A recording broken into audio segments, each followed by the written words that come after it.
Sorry, thank you for your patience. And now you should be good to go. Okay, great. So now I'm in the wrong window. Give me a second. Good. Hi, everyone. It's great to see so many familiar faces. I guess I've been missing most of you more than I would have thought during the pandemic. We now have short presentations of 6 exciting research results coming up, and it's my pleasure to co-share the session together with Giulio Malavolta. Most of you will already be used to this, so just very quickly, we will have roughly 10 minutes per paper, starting with a presentation of about 5 minutes. So speakers, don't worry if you run a little bit over time. We're not going to interrupt you too soon, but you will be kicked out after 10 minutes to give enough time for the other speakers. And then this will be immediately followed by about 5 minutes for Q&A. If not so many questions are asked, then we will simply move on to the next presentation, which might leave us some room for a second round of questions at the end of the session.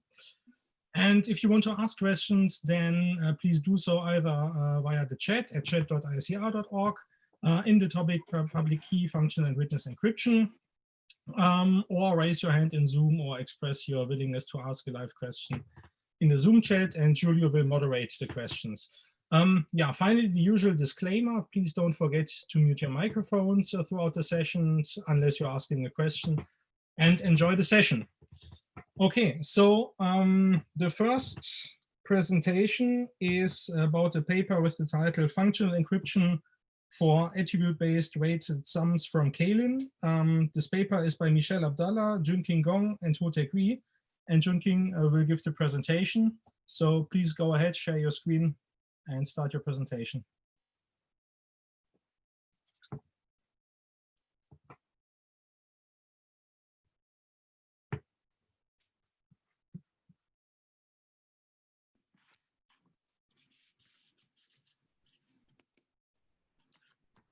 Can you see my slides and hear me? Yes, we can hear you. Okay. Thanks for the introduction. So let me first motivate attribute-weighted sum. So give a database with private health information highlighted by blue background. We may want to do some analysis shown on the right. This is actually a weighted sum of private data. The weight for each I is a function f in corresponding public attribute. Let xi, zi be public and the private data. We write the sum like this and call it attribute-weighted sum. With functional encryption for attribute-weighted sum, we can encrypt xi and zi with xi being public and issue a secret key for the function f. Decryption gives the attribute-weighted sum, and nothing about zi can be leaked. This is formulated by simulation-based security against unbounded collusion. The simulated ciphertext does not contain zi anymore, while the sum are embedded into the simulated key. Also, we may want to add new data even after issuing a secret key. Therefore, we require a secret key to work for unbounded n. We call this unbounded slot feature. In general, we consider zi be a vectors over zp. This captures more applications and classical functional encryptions. Our main result is an FE scheme for attribute-weighted sum with selective security from k-linear assumption and supporting unbounded slot feature. Here, F can be an arithmetic branching program that covers NC1 and more. Technically, we build a one-slot scheme and bootstrap it to the n-slot setting. This talk will focus on the bootstrapping part using a 3-slot example. We first extend one-slot scheme to compute attribute-weighted sum hidden by W times R, where W and R are random values in the ciphertext and the key. As a warm-up, we encrypt each xi, zi by one-slot scheme with correlated random value wi. The secret key is the same as the one-slot case. Decrypting each sub-ciphertext by the secret key gives a partial result with mask wi times R. Adding them together gives us the attribute weighted sum by the relation of Wi. The scheme has unbounded slot feature since we use the same one slot key to decrypt all subciphertexts. One can simply argue that these partial results have the same distribution as this, and that they only leak the attribute weighted sum. However, in the actual proof, we cannot embed all three partial results into one secret key.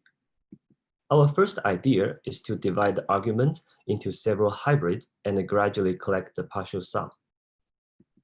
Hybrid 0 rewrite the first partial result by the relation of Wi.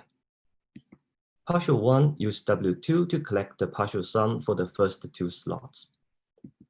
Then partial 2 use W3 to pick the last summand and get the same distribution as the one-shot argument. Since each hybrid only involves two slots, we only need to embed two partial results at one time. So our second idea is to prepare two subkeys for two copies of one slot scheme and get two places to embed the two values. Accordingly, the first subciphertexts are encrypted under the first copy, and the others are under the second. This is sufficient for the proof and gives actual scheme. I want to skip the proof but show you the simulator. Here, subciphertexts do not contain Zi anymore, and the attribute weighted sum is embedded into the subkey from the first copy. And this can be extended to the n-slot case without changing secret key. As a summary, we study functional encryption for attribute weighted sum, and the builder can create a scheme with bootstrapping technique. We can also get its multi-client variant. Each slot is encrypted by a different party who can be corrupted. We finally leave some open problem. Our pairing-based scheme is selective secure. It is desirable to achieve adaptive security and also find the lattice-based construction. And our multi-client scheme requires all parties to negotiate fresh randomness for each encryption. So it is interesting to move this restriction. Thank you for your attention.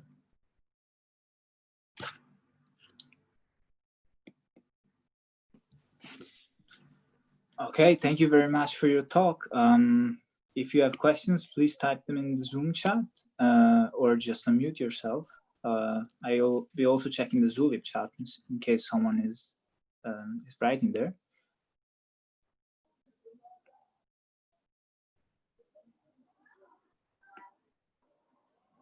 So yeah, if there's no question, I have a few actually for you. So you mentioned that you achieved a simulation-based definition of security, and I wonder if one wants to settle for just indistinguishability-based definitions. Does that make the scheme easier? Can you expect to have a more efficient variant, or that you still encounter the same issue that you described in your talk? I think maybe maybe the simulation security is because the underlying building block is basically just simulation-based security. So if you combine them together, so it's reasonable to have a simulation-based secure for the final scheme. So for me, I didn't consider if you can get efficiency improvement if you have other security requirement. So maybe it's a good idea to check whether we have some trade-off. Thanks for the question.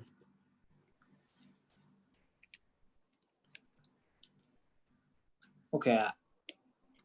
I don't see any other question.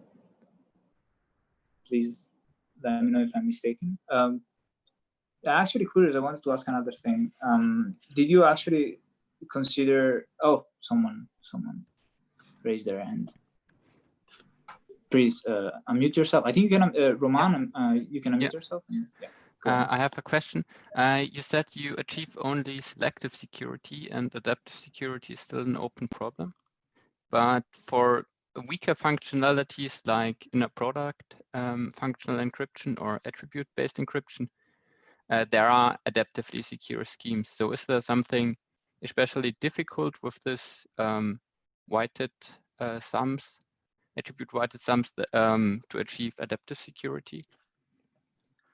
Thanks for the question. So for inner product, actually our construction use a technique from inner product functional encryption and the technique for partial hidden predicate encryption. So actually for both of them, we can do adaptively simulation-based security. But the point is how to combine them together. And we also need to worry about the bootstrapping step because the two technique only solve the one slot scheme. But if you want to bootstrap from one slot to multi-slot, you also need to take care of this. Okay, I see. Thanks. Thanks for the question.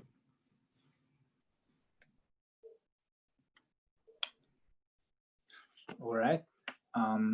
I don't see any other question. Maybe we can move on with the next talk, and if there's any question, maybe you guys can ask them at the very end of the session. Okay, great. Yeah, thank you for this presentation. It's probably a good idea if we have some minutes left at the end, because sometimes it takes a little bit to think about things. Good, then we move on to the next presentation. This paper has the title Amplifying the Security of Functional Encryption Unconditionally. It's by Ayush Jain, Alexis Korb, Nathan Manohar, and Amit Zahai. And the presentation will be given by Alexis.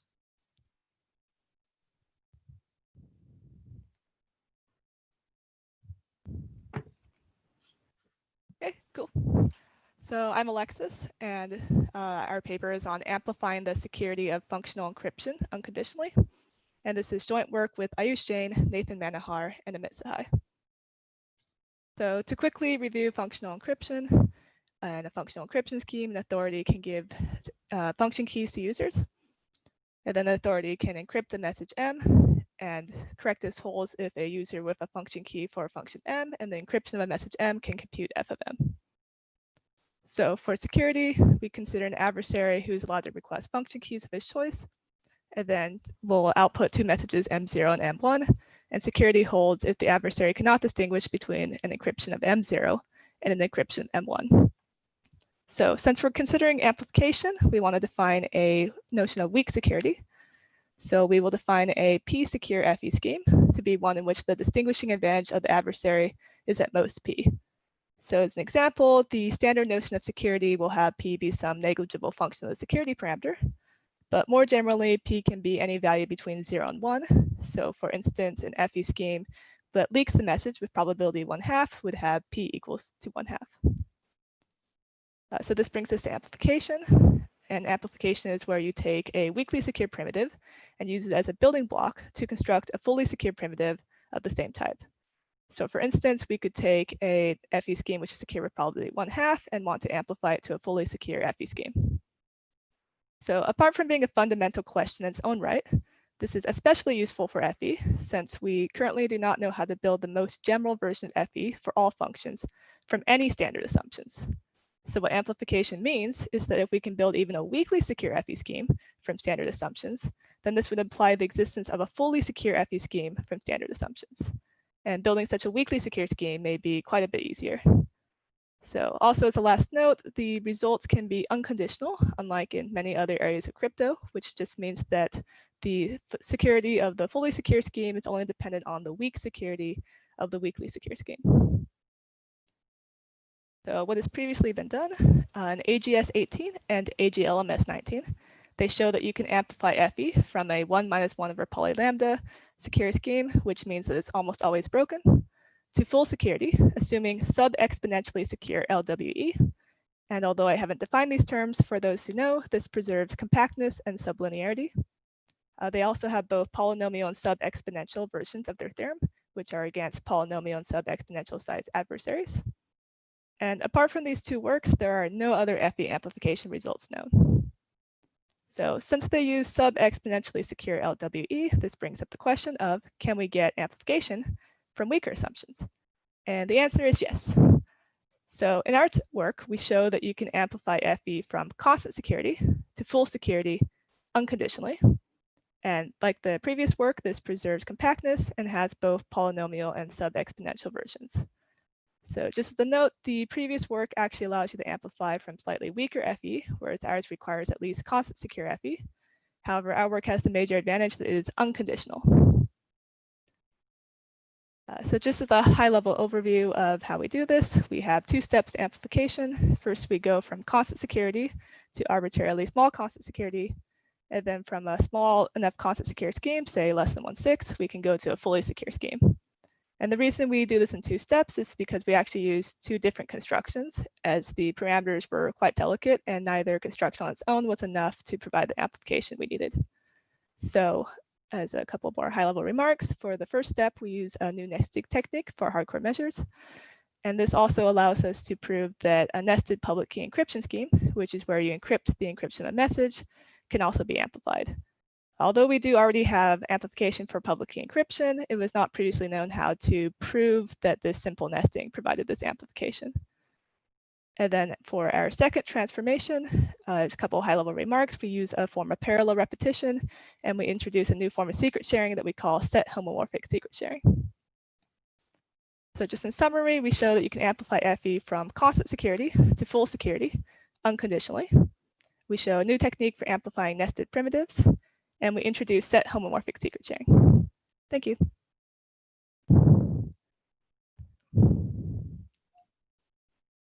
Okay, thanks, Alexis, for your talk. Again, if there is any question, please let yourself be visible.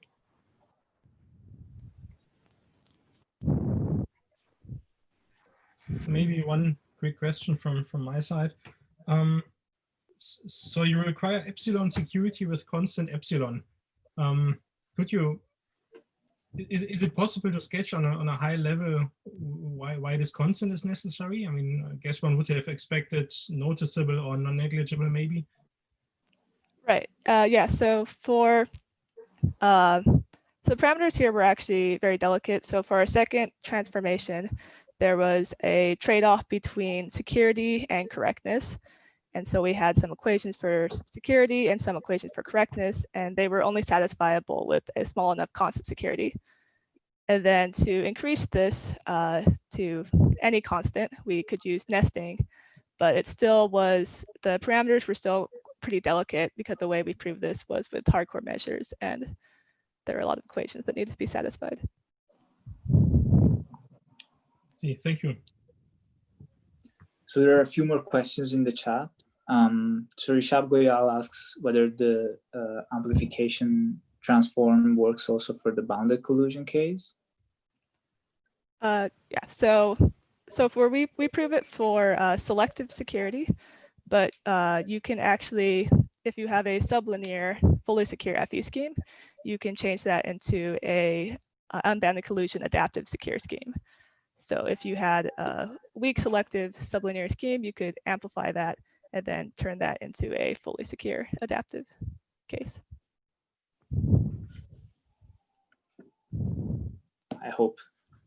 Rishab, please let yourself.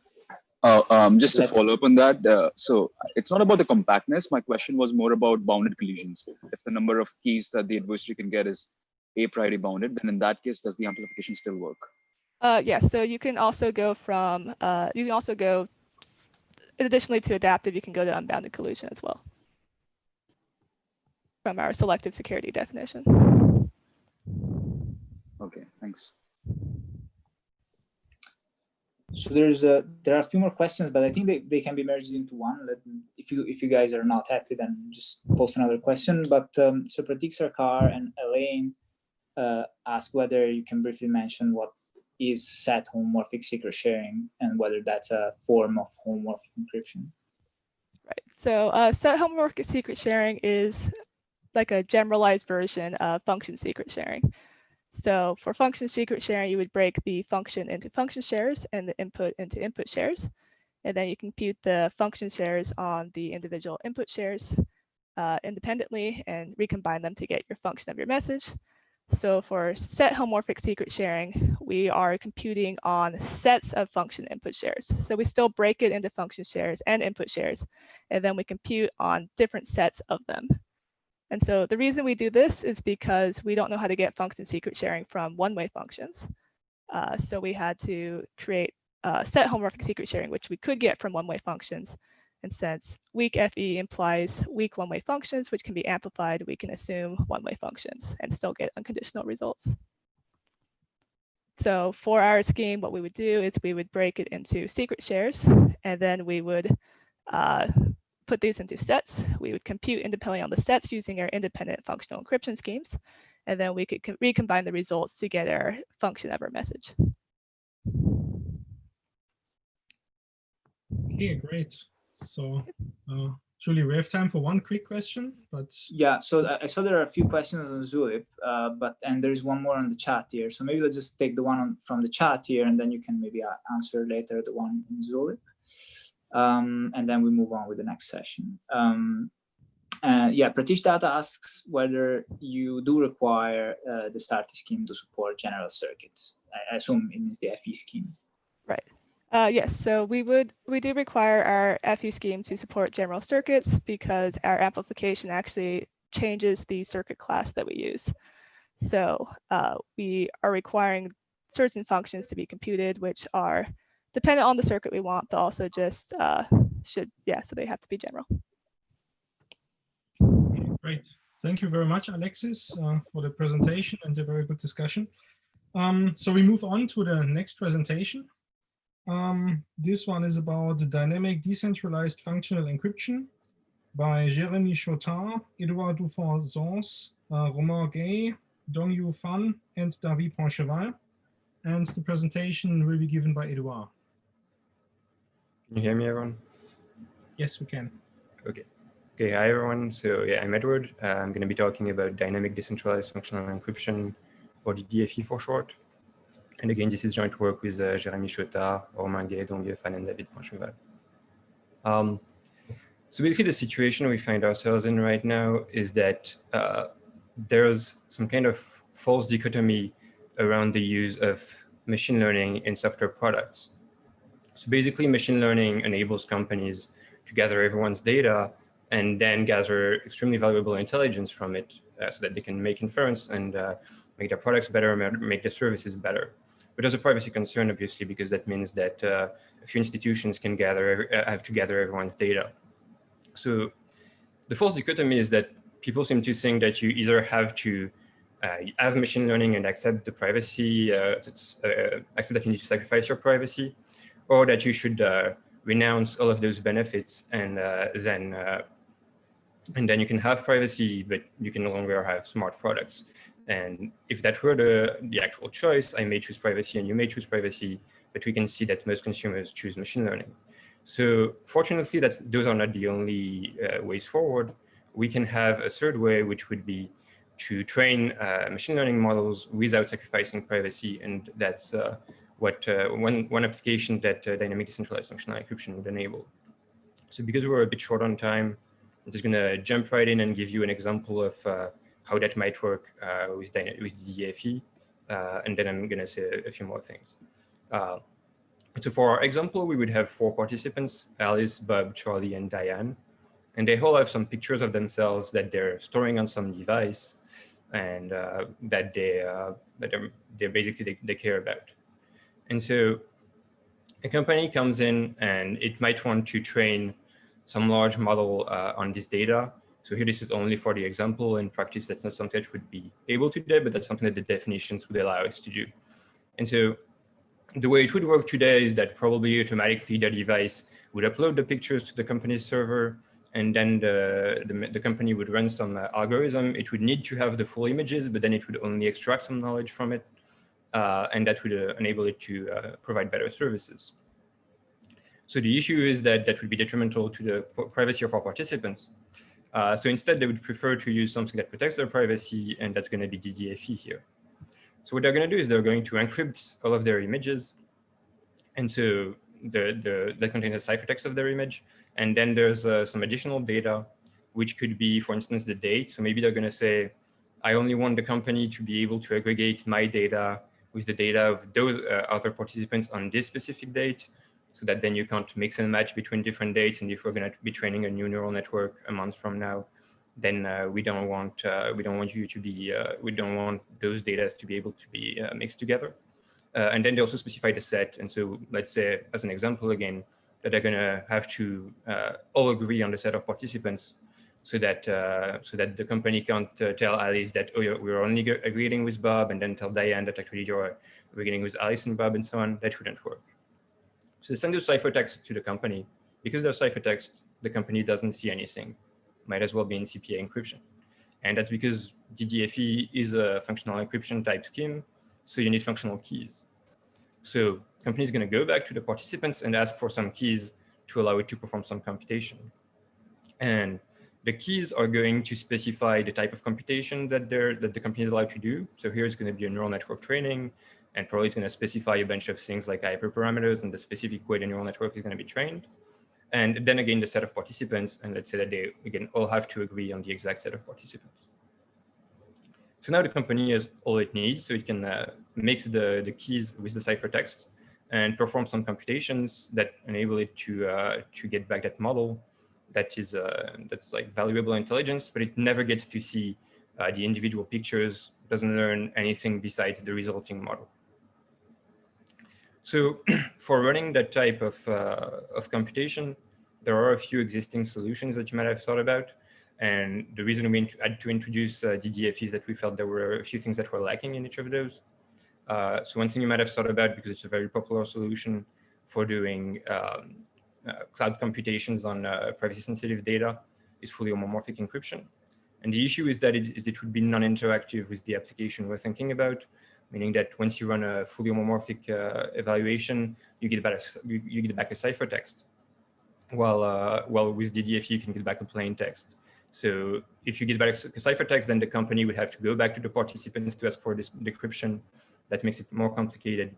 We'd want something where like the participants are just sending, here's my data, here's an authorization to compute, and from then on, they can go offline and the company manages everything. Then there was DMCFE, so this decentralized multi-client functional encryption, which we introduced in 2018. It was non-interactive, but it lacked dynamicity, meaning you had to agree on the set of participants at the beginning of time. It would have just been Alice, Bob, Charlie, and Diane, and then they wouldn't have been able to be joined by someone else without rerunning an entire setup, which makes it inconvenient for most practical applications.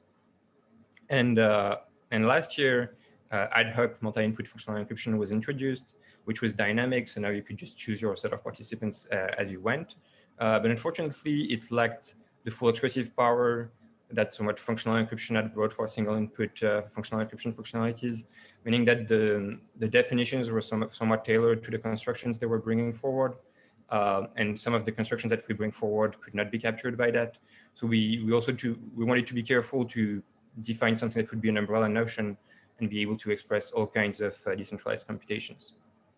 So finally, I'm going to recapitulate our contributions. We started by defining dynamic decentralized functional encryption, which we think can be a useful umbrella notion, and we also provided some security definitions. And then we provided 3 constructions, each of which depends on the previous ones. So the first DDFE functionality we introduce is all or nothing encapsulation. Basically, it's something that's useful for proving security in the other schemes, because sometimes the natural notion of security, you can't quite get that without a layer of all or nothing encapsulation. We construct that from identity-based encryption in a black box way. Then we construct something which we call decentralized sum, which is for computing, for aggregating sums with other parties. And we give a black box construction from that, for that from a non-interactive key exchange and again, all or nothing encapsulation. And finally, we construct in our product dynamic decentralized functional encryption, and that allows you, as you saw earlier, to compute weighted sums on input data, where the weights come from the functional keys and the values come from ciphertexts. And that relies on all the aforementioned constructions and on the prime order groups. And so all of those constructions are fairly practical. So it's like possible that you might be able to implement and use them today. And I think there are lots of opportunities for building more complex and more interesting functionalities. So I look forward to follow-up works on that. And so that's it for my talk. Thank you. Please check out the full paper or the video online if you want more details, and I'm happy to take questions now. Okay, thanks, Edouard, for the talk. As before, if you have questions, don't be shy.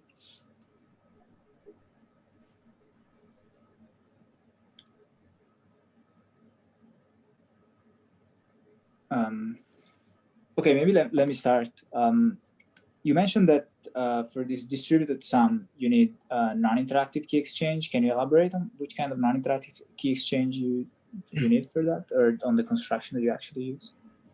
Yeah, sure. So, I mean, basically, that's the notion of, we require some notion of security, which basically the notion of security, like how well your non-interactive key exchange tolerates corruption, is going to translate into how well your dsum tolerates corruption. So we prove that for like the strongest notion, but then you can have all kinds of variations.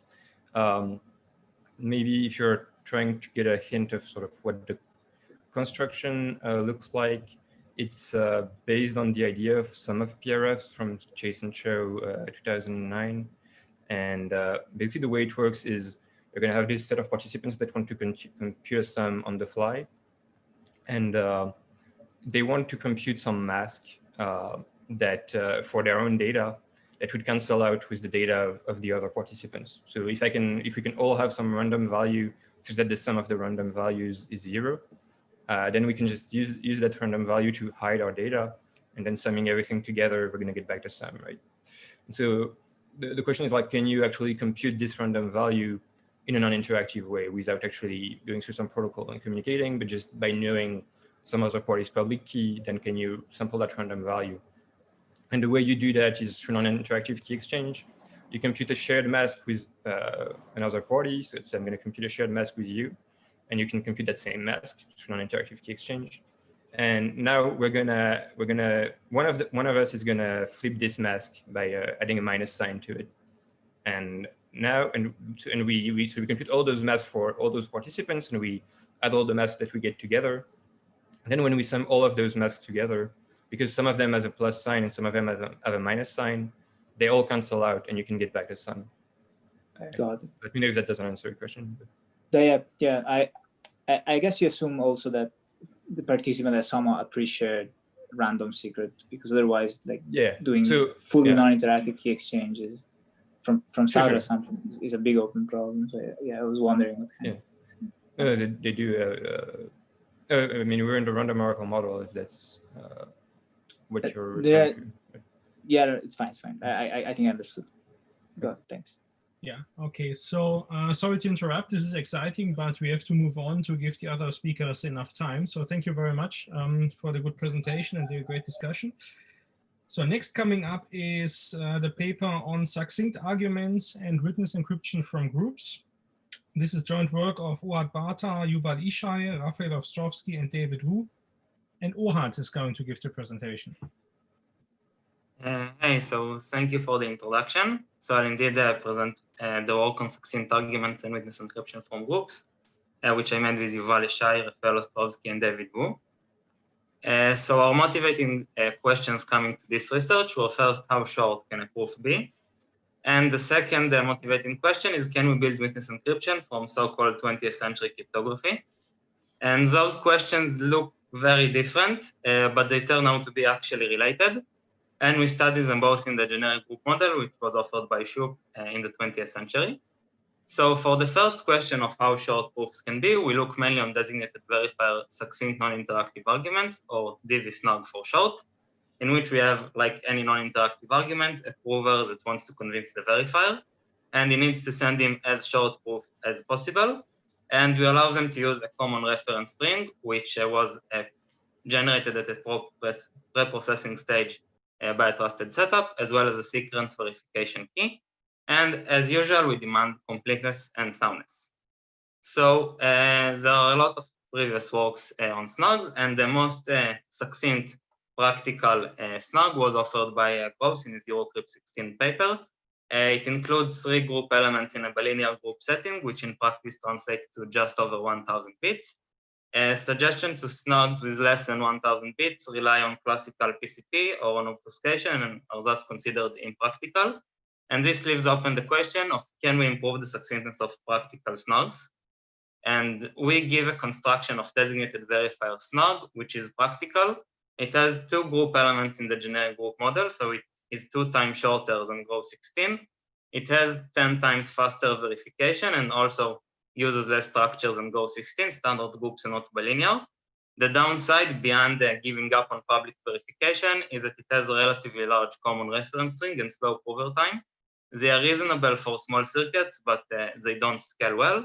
And we also achieve only small yet non-negligible soundness error.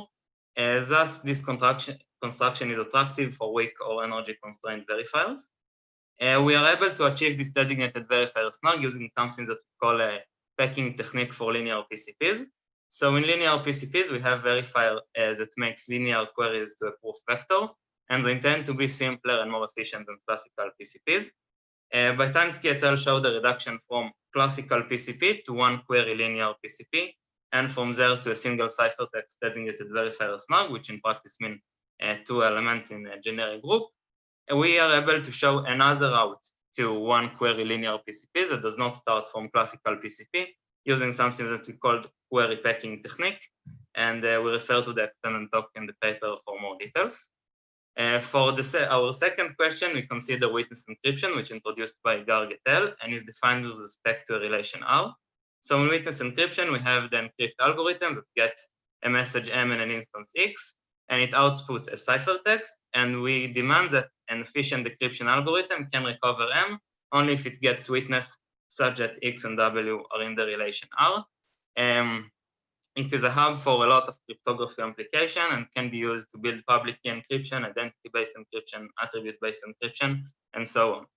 So known constructions of witness encryption are currently based on multilinear maps or relatively unexplored algebraic structures. And our theoretical contribution is witness encryption construction in the generic group model that relies only on hardness of approximation hypothesis. This hardness of approximation hypothesis may be proven unconditionally in the future, and thus we rule out negative results about witness encryption in the generic group model. And this way also opens the way for even newer and better constructions of witness encryption in the future. So what is the connection between witness encryption and the succinct arguments? The connection is something that is called predictable argument. In predictable argument, at every round, the verifier has at most 1 predictable answer that wouldn't cause him to reject, and all the other answers would surely cause him to reject. Fraoni et al. Defined this notion and showed that predictable argument with negligible soundness implies witness encryption. So our method to obtain witness encryption is to show a predictable argument in the generic group model. And we are doing so by looking on the gap minimal distance problem, which is to determine if the minimal distance of a linear code generated by a matrix A is smaller than D or larger than beta times D. There are many previous works that considered this problem, starting from the work of Dumer et al. And they showed that that reduces to gap minimal distance problem in quasi-polynomial time. When the gap approximation parameter is omega of log n, the field size is polynomial in n. We need something that is very similar. We need that would reduce the gap minimal distance problem in polynomial time when the approximation gap is the same, omega of log n, and the field is slightly larger, so quasi-polynomial in n. This hypothesis seems very plausible to experts in the field that does not see any barrier to prove it unconditionally in the future. So to summarize, we show the first practical designated verifier snug with only 2 group elements in the generic group model. We showed witness encryption in the generic group model under plausible complexity theoretic hypothesis. And we refer to the paper for an extra minor result, such as new linear PCP constructions, efficiency trade-offs, and zero knowledge in our 2-element designated verifier snug, and also a first 2-element laconic argument with negligible soundness error, which is in the generic group model and does not rely on any assumption. Thank you.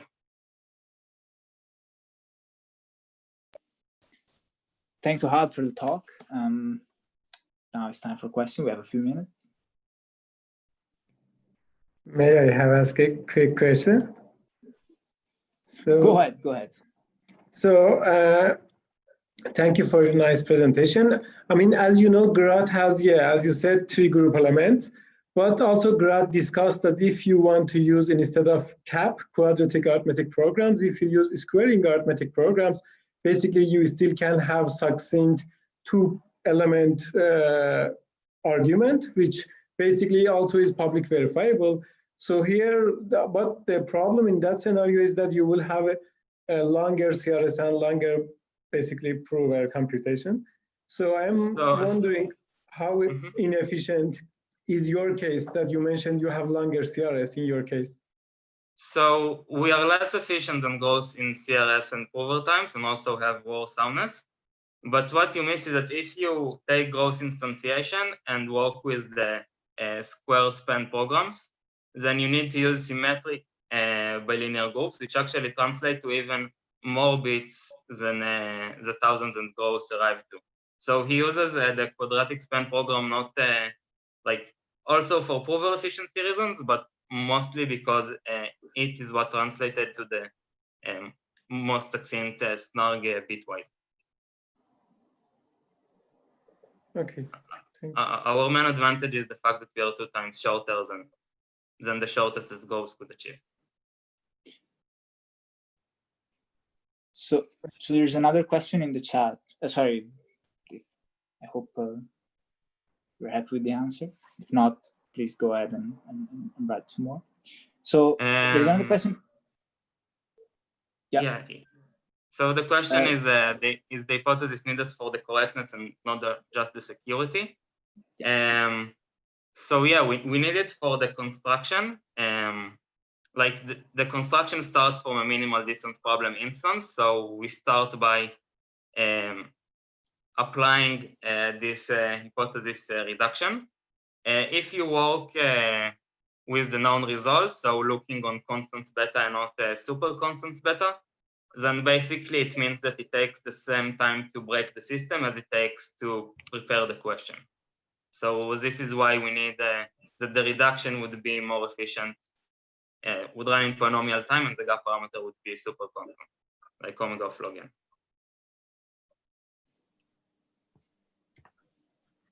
Okay. So Daniel, please. Yeah, sorry. Go on. Sorry, I'm sorry for interrupting, but it's time to move on, unfortunately. Time is running fast. So thank you very much, Ohad, for the presentation. Next is the paper Fully Deniable Interactive Encryption by Ren Canetti, Sonu Park, and Oksana Kuburinaya. So please go ahead. Okay, thanks for the introduction. So I will be talking about our work on fully deniable encryption. And this is a joint work with Ran Canetti and Sonu Park. So what is deniable encryption? In standard public key encryption, the goal is to protect against eavesdropping attacks. In deniable encryption, which was introduced in '96, the goal is to protect against a stronger adversary called a coercer. Such an adversary has additional power. It can first look at the communication, and then it can come to both parties and demand that these parties disclose all the secret keys and randomness used to transmit the message. In particular, deniable encryption requires that parties should be able to come up with fake keys and randomness consistent with any desired target fake plaintext M prime. And note that standard public key encryption schemes do not protect against this kind of attack. For example, in El-Gamal encryption scheme, the ciphertext actually uniquely determines randomness S of the sender and therefore the plaintext M.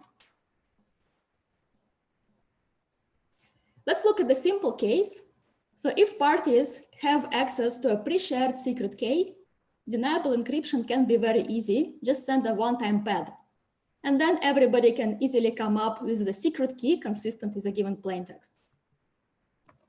However, the question is how to agree on such a key deniably to begin with.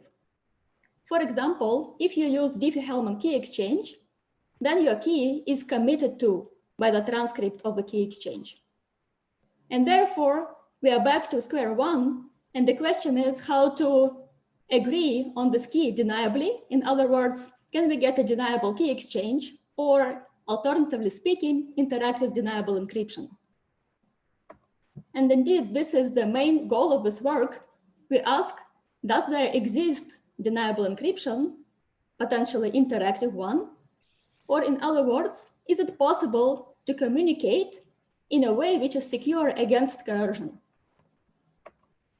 Let me briefly mention prior work. So we did know an impossibility result saying that receiver deniable encryption is impossible in 2 rounds. At the same time, we know some positive results. We know sender deniable encryption from obfuscation, and it can be easily converted to a receiver deniable encryption, but in 3 rounds. In fact, it's also easy to convert it into an encryption scheme, which is sender or receiver deniable, but still just one party can be coerced. And it was an open problem whether there exists an encryption scheme which can withstand coercion of both parties. Note that this case is inherently harder because in this case, the adversary can see the randomness of all the parties, and you cannot simply hide some values, for example, by secret sharing them. So here is the result. So first we propose a new definition called off-the-record deniability, and roughly it gives protection for a case when claims are inconsistent. And note that this definition is incomparable to standard definition of deniability. However, together with the original definition, it gives you the protection akin to the ideal channel with respect to coercive attacks. And our main result in the paper is the feasibility result. We show that there exists interactive deniable encryption. It takes 3 messages and follows the communication pattern as on the picture. And it satisfies both original definition of deniability and our new definition as well. And therefore, it basically gives you this ideal version of secure channels, even against the coercive adversary.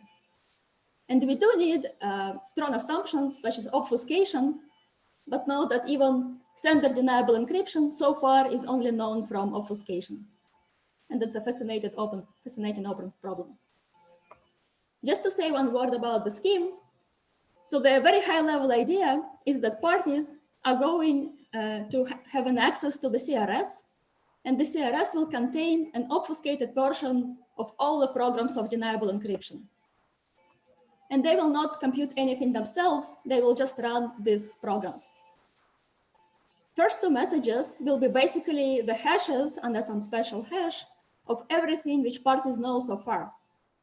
And the 3rd message will be an encryption of the plain text and these hashes. And then we can make every program deniable separately by using the techniques from sender deniable encryption of Sahai Waters. The problem, however, is that technique only guarantees deniability for separate programs. It does not give any guarantees for the case where you have access to multiple related programs like we do here.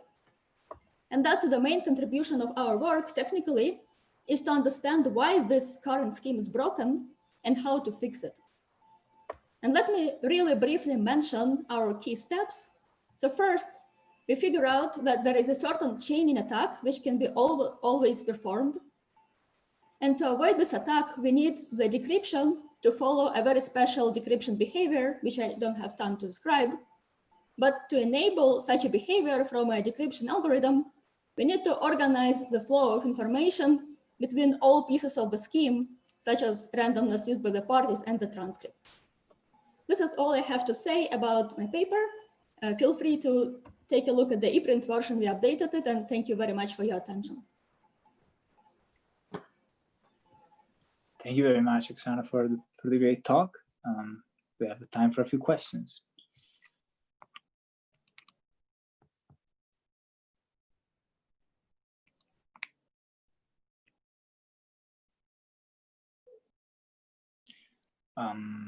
Yeah, so I'm actually curious myself.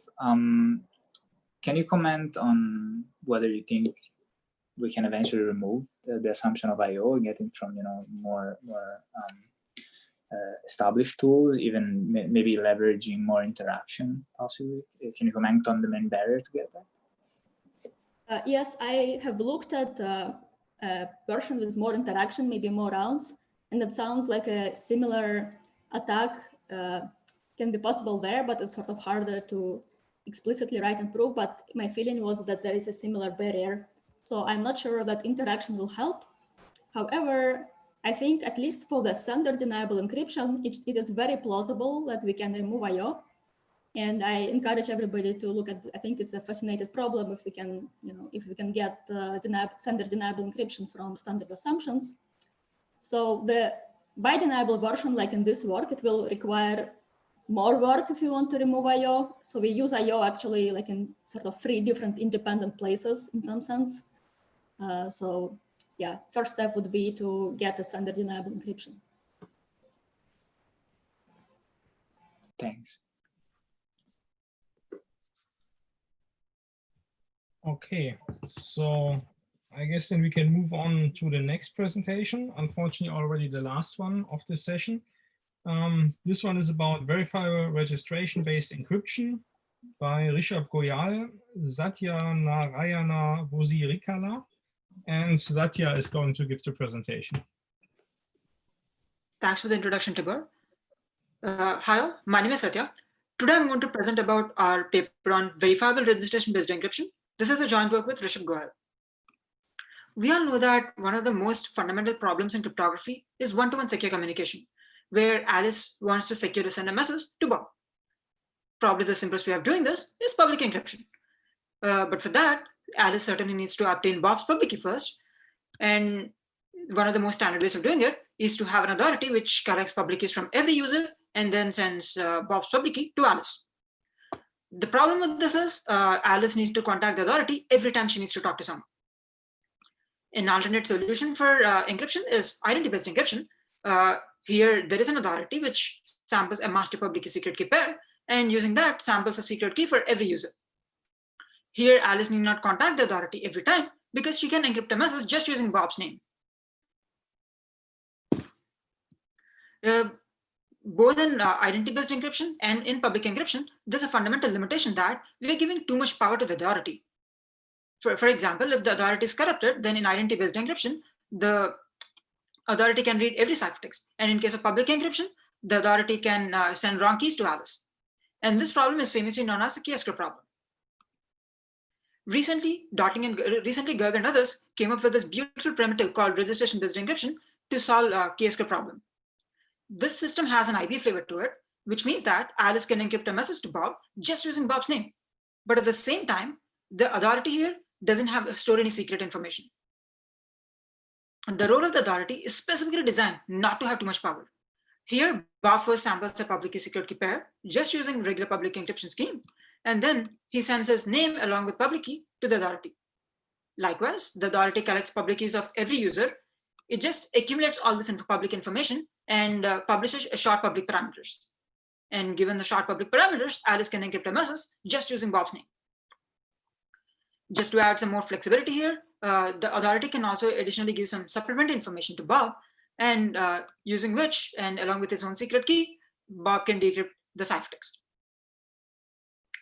Again, the catch here is that the authority does not store any secret information here during the entire process. And that drastically reduces the power of the authority to be able to launch any attack when he's corrupted. And as you know, this primitive has been proposed to solve the key escrow problem.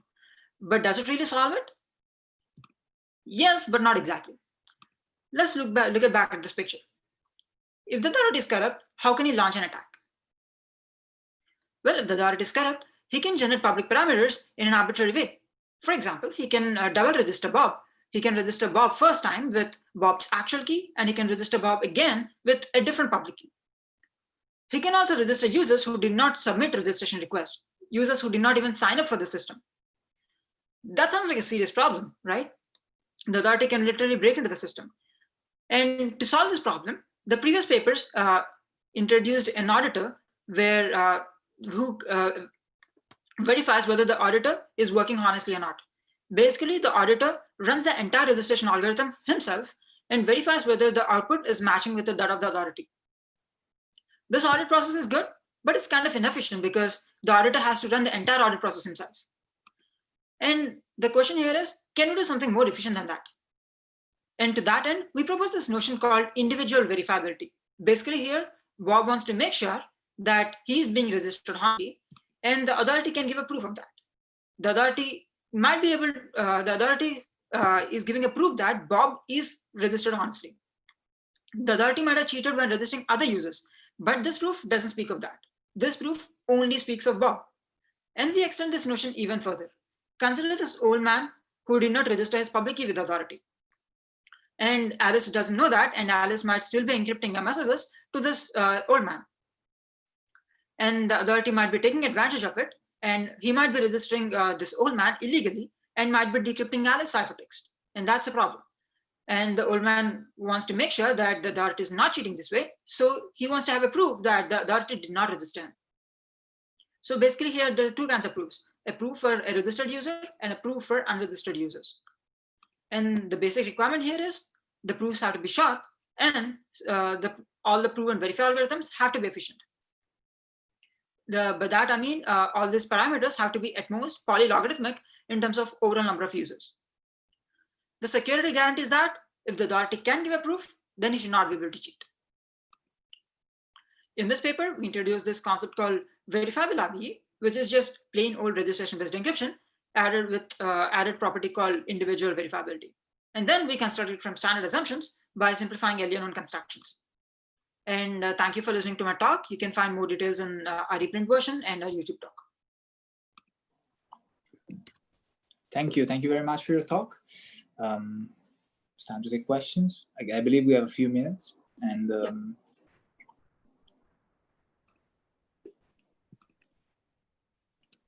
oh, there's a question.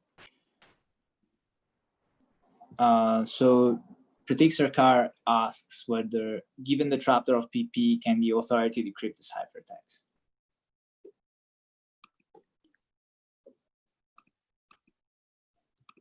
So here we use a CRS here. The CRS of which should be generated by a honest party, and the authority is given the CRS directly. And if the trapdoor is given to the CRS, then you can decrypt, but we want to make sure that the CRS is generated by a honest party.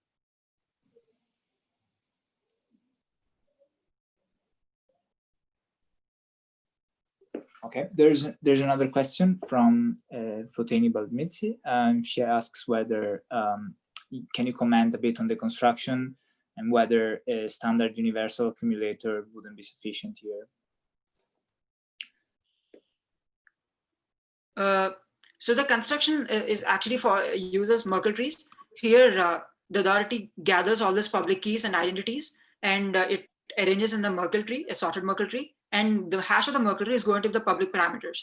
And in the construction, the encryption algorithm is going to be a circuit which verifies whether a Bob's public is valid or not. And if its Bob public is valid, then it's going to encrypt a message with respect to Bob's public key. And Bob is going to run this program, and it's going to obtain an encryption with respect to his own public key. And using his own secret key, he's going to decrypt the ciphertext. The construction uses something called hash gobbling, which has been pretty much used in the previous constructions on identity-based dotting and Gerg and those related papers. The construction can be based on LW and DDH assumptions.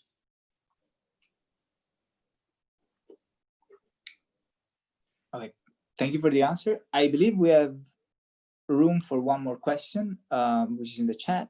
Blastis Kutsos asks whether the proposal supports dynamic changes in the user, meaning that the authority needs to produce new public parameter and broadcast it every time a new Bob joins. Is that correct? Yes, the authority needs to publish new public parameters every time a new user joins. I guess maybe wonders whether that's just specific to your construction or for all RBE schemes that we know. Yeah. That's common for all the previous RBE schemes as well, not just our scheme.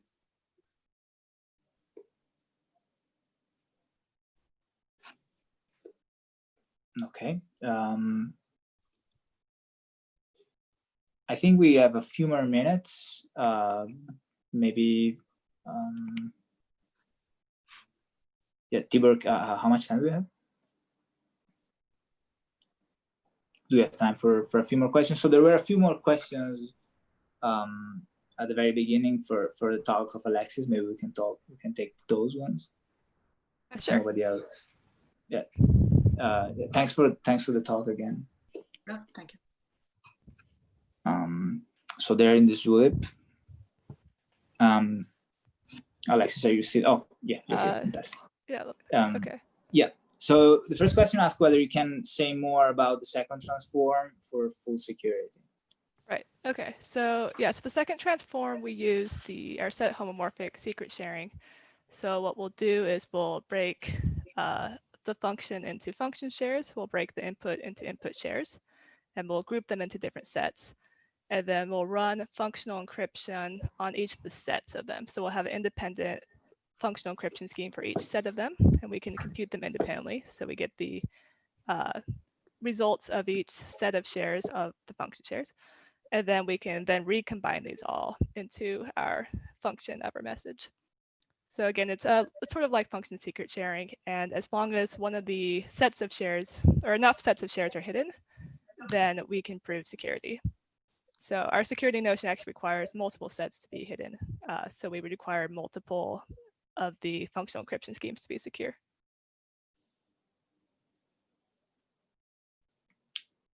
All right, thank you very much. And there is one more question for you. I'd just like to mention that you're a few minutes over, so we should try to wrap up quickly. Okay, so let me just ask the last question, and then we wrap up. There are still a few questions on the chat, but maybe you guys can take it offline. So Jessica asks whether you can say anything more about the nested hardcore measure technique. Right. Okay. So yeah. So for our nesting technique, we use hardcore measures. So we'll have a hardcore measure for the inner encryption, outer encryption. So if you consider them nested on each other, and for the problems here when we do the reduction. So for the reduction, we'll have to sample from the outer hardcore measure. And this is a problem, one, because the outer hardcore measure might not be efficient to sample from or efficient to compute. And then it also may rely on the inner encryption. So like whether or not the inner encryption is secure. So we have to get around this by simulating the outer hardcore measure and making it sort of independent of the inner encryption. But the longer talk has more details about this. And you can privately message me as well. Perfect. Thank you very much. So I'm going to leave it to Tibor for the closing remarks. Yeah, okay. So, I mean, we ran a little bit over time, but we started late. So I guess this is fine. And the topic is interesting enough. So, yeah, so Julio and I would like to thank all speakers for insightful presentations and very good discussion. So, yeah, a silent round of applause, I guess, is well deserved. Yeah, coming up next is the session on post-quantum crypto 1, which will start in about 10 minutes. And then, yeah, enjoy